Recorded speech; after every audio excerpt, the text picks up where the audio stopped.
ક્યાં ગયા હતા વિશ્વા? ડાકોર બધા દર્શન કર્યા? શું શું કર્યું દર્શનમાં?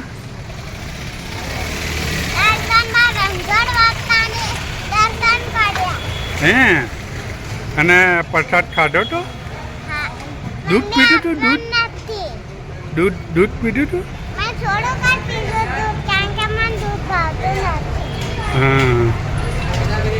કહેવાય છે ને કે હાઈફાઈ તારી હવેલી ને ગરજે ગોમતી ઘાટ, વાદળિયું પણ વાતું કરે શું ઠાકર તમારો ઠાઠ.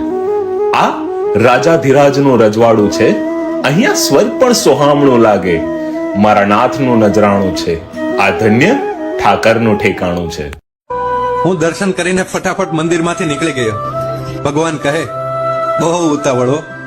મેં કહ્યું વળી મારાથી કંઈક મગાઈ જશે અને તમારાથી દેવાશે નહીં ને, તો ખાલી ખોટા આપણા સંબંધ બગડે ને યાર. સાચે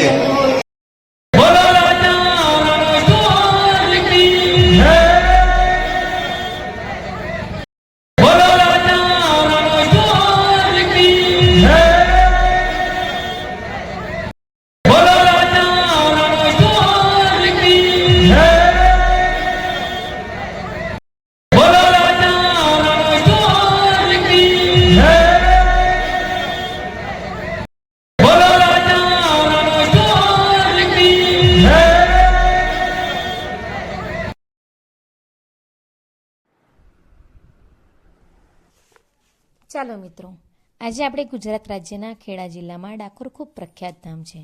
અહીં ડાકોરમાં જગવિખ્યાત રણછોડરાયનું મંદિર છે, જ્યાં દર પૂનમે મેળો ભરાય છે, જ્યાં કેટલાક લોકો પૂનમ ભરવા અને માનતા પૂરી કરવા દૂર દૂરથી લોકો આવે છે અને રણછોડરાયના દર્શન કરે છે.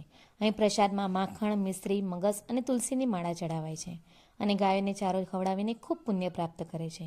અહીં દૂધના ગોટા ખૂબ જ પ્રખ્યાત છે. એક પ્રાચીન માન્યતા અનુસાર ડાકોર મૂર્તિ દ્વારિકાથી ચોરી કરીને લાવી હતી, જેની પાછળ કહેવામાં આવે છે કે તે ગામમાં કૃષ્ણના ભક્ત બોડાણા રહેતા હતા. તે દર પૂનમે ડાકોરથી દ્વારિકા ચાલીને હાથમાં કુંડું લઈને ભગવાનના દર્શને જતા. ભક્ત બોડાણાએ 72 વર્ષની ઉંમર સુધી આ કાર્ય કરતા રહ્યા. ઉંમરના કારણે ચાલવામાં તકલીફ પડતી હતી. ભગવાન ભક્તની આ તકલીફ જોઈ ન શક્યા, આથી તેણે સપનામાં આવીને કીધું, તારે દ્વારિકા ચાલીને આવવાની જરૂર નથી, હું જ દ્વારિકાથી ડાકોર આવીશ, એટલે તું બીજી વખત આવે ત્યારે ગાડું સાથે લેતો આવજે. આમ બોડાણા બીજી વખત દ્વારિકા ગયા ત્યારે પોતાનું ખખડતા જ ગાડું લઈને દ્વારિકા આવ્યા. આથી પૂજારીએ ગાડું લાવવાનું કારણ પૂછ્યું, ત્યારે ભક્તે કહ્યું, ભગવાન મારી સાથે ડાકોર આવવાના છે એટલે ગાડું લઈને આવ્યો છે. આવું સાંભળીને દ્વારિકાના પૂજારી રાત્રે મંદિરમાં તાળા મારી પોતાના ઘરે ગયા, પરંતુ ભગવાન કોઈના બંધનમાં રહેતા નહીં.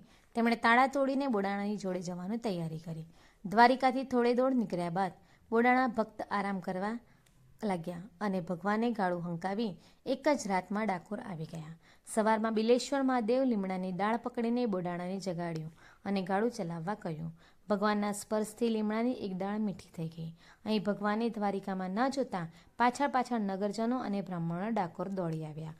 ભગવાને પોતાની મૂર્તિ નદીમાં સંતાડવા ભક્ત બોડાણાને કીધું અને બોડાણાએ પણ એમ જ કર્યું. આ બાજુ દ્વારિકાના નગરજનો ગુસ્સે થતાં બોડાણા પર પ્રહાર કરવા લાગ્યા. પ્રહાર કરતાં બોડાણાના શરીરમાંથી લોહી નીકળ્યું અને નદીનું પાણી લાલ થઈ ગયું. અત્યારે પણ ભગવાનની મૂર્તિ જ્યાં સંતાડવામાં આવી હતી ત્યાં ભગવાનના પગલાંનું નાનું મંદિર પણ બાંધવામાં આવ્યું છે.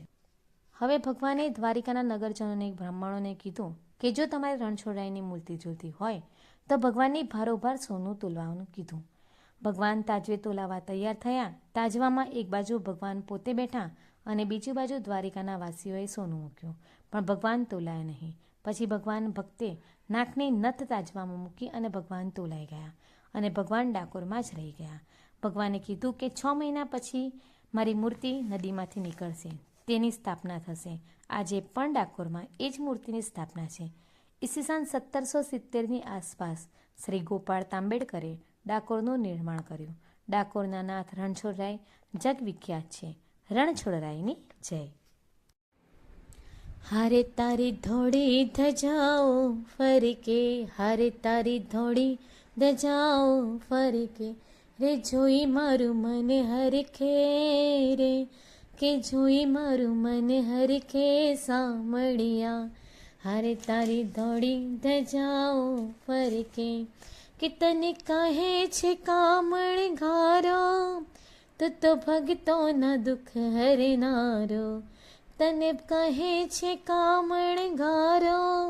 તું તો ભક્તોના દુઃખ હરનારો, કે ભક્તોની વારી ચડજે રે, કે ભક્તોની વારી ચડજે સાંભળ્યા. હારે તારી ધોળી ધજાઓ ફરકે, હારે તારી ધોળી ધજાઓ ફરકે, રે જોઈ મારું મન મલકે રે, કે જોઈ મારું મન મલકે સાંભળ્યા. દ્વારિકાનો નાથ મારો રાજા રણ છોડ છે, એને મને માયા લગાડી રે. મીરાનો નાથ મારો રાજા રણ છોડ છે, એણે મને માયા લગાડી રે. એણે મને માયા લગાડી મારા વાલા, એણે મને માયા લગાડી મારા વાલા, એણે મને માયા લગાડી રે. દ્વારિકાનો નાથ મારો રાજા રણ છોડ છે, એને મને માયા લગાડી રે, એણે મને માયા લગાડી રે.